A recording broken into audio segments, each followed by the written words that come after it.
오늘은 심판은 언제나 괴롭지만 하나님은 그 괴로움을 소망으로 바꿔주신다는 사실을 한번 생각해 보도록 하겠습니다.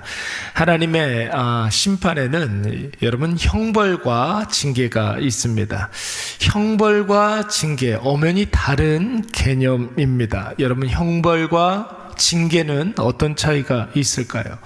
형벌은 죄에 대한 대가, 죄에 합당한 책임 혹은 결과를 의미합니다. 여러분, 죄의 삭은 뭐라고 그랬습니까? 사망, 이렇게 이야기했습니다. 죄가 뭡니까? 하나님의 뜻에 합당하지 않은 모든 것들을 우리는 죄라고 이야기합니다. 하나님과 상관없는 모든 것들에 대하여 하나님은 반드시 형벌을 주시는데 그 형벌이 바로 사망, 영원한 죽음, 이렇게 이야기할 수가 있는 것이죠. 그러나 여러분, 징계는 전혀 다른 개념입니다. 징계는 그 목적이 돌이키게 하는 것이 바로 징계의 목적입니다.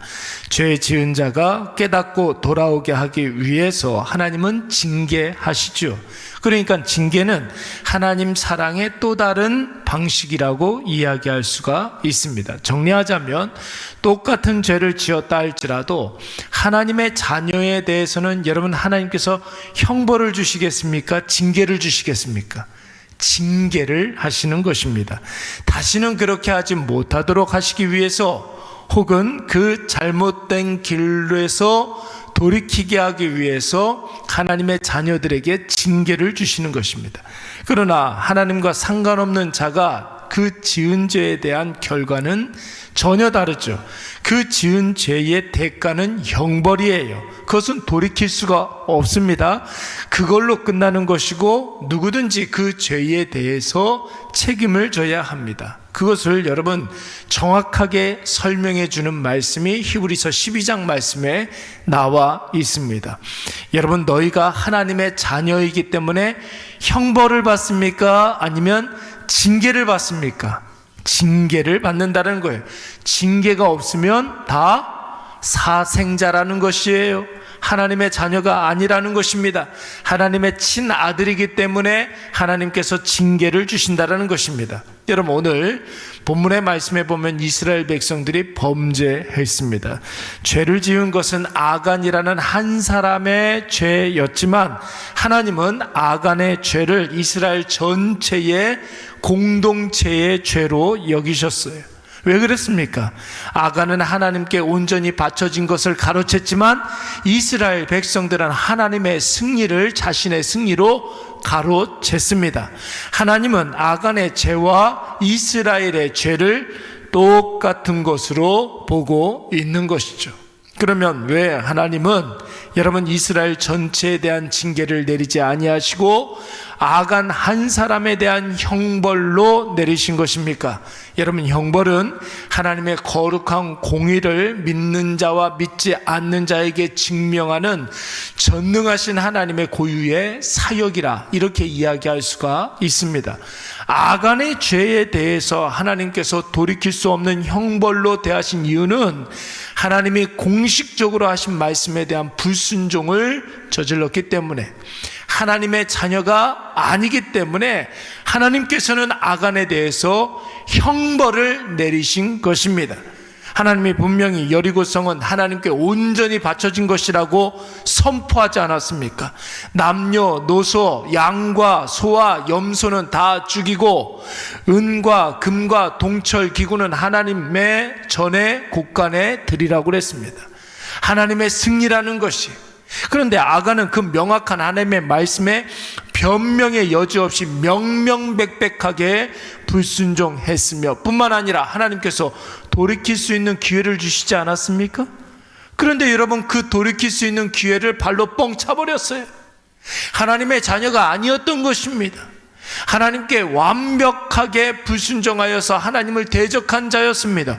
그러니까 여러분, 징계를 줘야 되겠습니까? 아니면 형벌을 줘야 되겠습니까? 형벌을 줘야 되겠죠. 여러분, 그러나 아간에게 내려진 형벌은 형벌로 끝나지 않았습니다. 하나님의 이스라엘에 대한 징계이기도 했던 것입니다. 여러분, 징계는 뭐라고 그랬죠? 호되게 꾸짖고 자신의 잘못을 각성케 해서 다시는 그와 같은 죄를 반복해서 짓지 못하게 하는 것, 여러분, 이것이 징계라고 그랬습니다. 그래서 오늘 본문의 말씀에 보면 특별한 장소 하나가 나오는데, 여러분, 그 장소가 어디였습니까? 아골골짜기라는 곳으로 아간과 이스라엘 백성들을 모이게 했습니다. 여러분, 아골골짜기라는 것은 괴로움의 골짜기라는 것이, 괴로움의 골짜기, 그러니까 하나님의 심판이 있는 곳이었습니다. 하나님께 온전히 바쳐진 것을 자신이 착복해서 하나님의 승리를 가로채고 하나님의 자리를 빼앗은 죄에 대해서 하나님께서 심판하시는 것이, 특별히 오늘 본문에 보시면 그 아골골짜기로 아간과 그가 빼돌린 물품들뿐만 아니라 그와 관련된 모든 것들을 다 가지고 가서 돌로 치고 불사르고 큰 돌 무더기를 쌓았다고 그랬습니다. 큰 돌 무더기를 쌓았다. 여러분, 큰 돌 무더기를 쌓았던 적이 한 번 더 있었죠. 그게 어디였습니까? 요단강을 건너고 난 다음에 지파수대로 요단강 한가운데서 돌 하나씩 갖고 와서 길갈에서 여러분 돌무더기를 쌓았습니다. 무슨 뜻이 있었어요? 요단강을 건넌 것에 대한 기념비였어요. 오늘 이 아골골짜기에서도 하나님께서 기념비를 쌓은 겁니다. 아간을 돌로 치고 불사른 것은 형벌이요 심판이지만 큰 돌 무더기를 쌓았다는 것은 무엇을 의미합니까?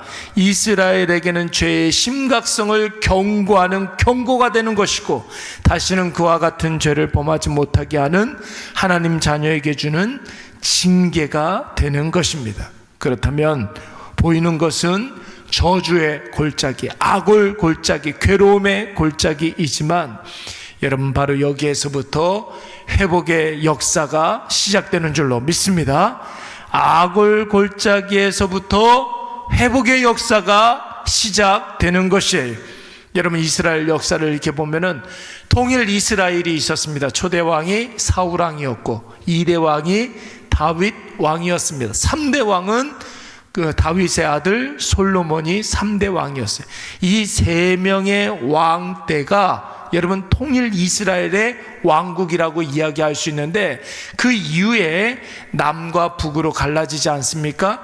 남쪽은 솔로몬의 아들 르호보암이 다스리고 BC 586년에 바벨론에 의해서 완전히 멸망하게 됩니다.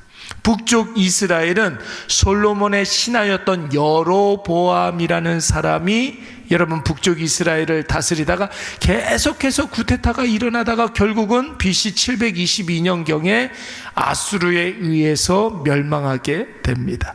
그런데 여러분, 멸망 직전에 남북 똑같아요. 이스라엘 백성들에게 하나님께서 이스라엘 백성들의 죄의 심각성을 경고하십니다.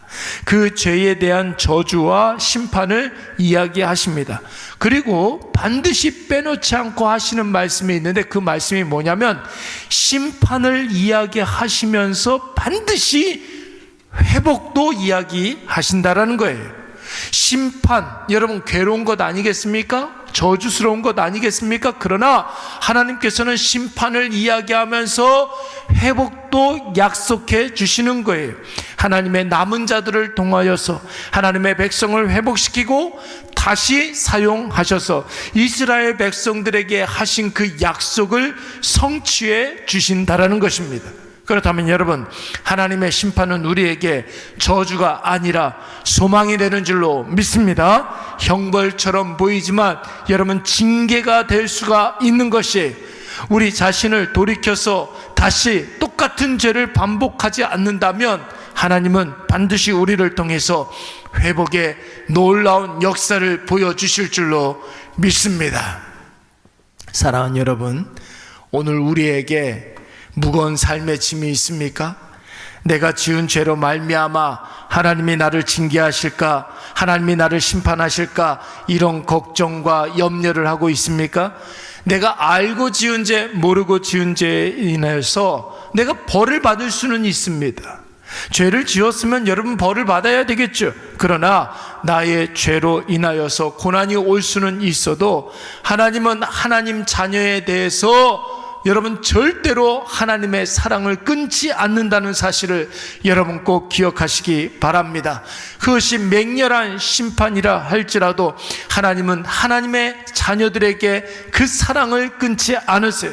우리를 깨끗하게 씻겨서 하나님이 준비하신 의의 옷을 입히시고 이발도 이쁘게 시켜주시고 좋은 향기 나는 향수도 뿌려가면서 우리를 새롭게 해 주실 줄로 믿습니다.